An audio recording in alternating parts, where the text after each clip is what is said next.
This whole cladding system, this whole grey area needs to be removed. It's not compliant.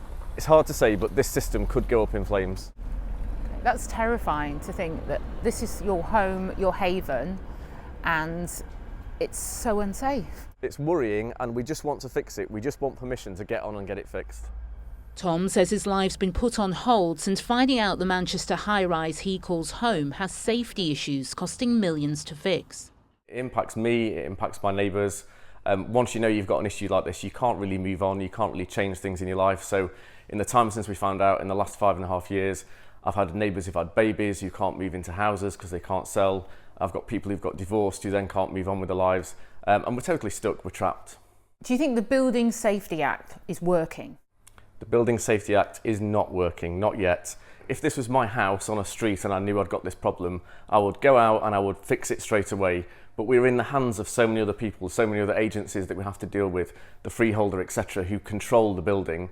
Ultimately, we can't influence what happens with our homes. We can't make it safe on our own. We need their help and support, and it's not happening quickly enough.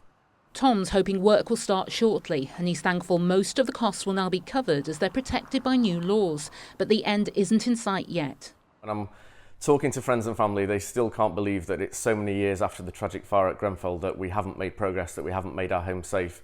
It's great that we're hitting various milestones to move things forward, but until we actually take the cladding off, until we've actually replaced it with safe materials, we've not resolved this issue here or anywhere else. Today's damning report into the Grenfell tragedy resonates with those still battling to make their home safe. The report's obviously just been published, it's extensive. It's saying what we thought, what we knew all along really, that all the deaths at Grenfell were avoidable.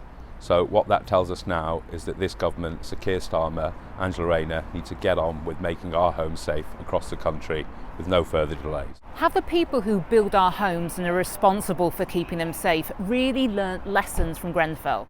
They haven't learned a single lesson at all. So whether it's the corporations, the industry, developers, product manufacturers, but it's also the government. No one's really learnt those lessons fully because we're still too many people across the country, across Greater Manchester, are still trapped in unsafe homes. For those residents still living in limbo, the fight to make their homes safe goes on. Anna Yosef, ITV News.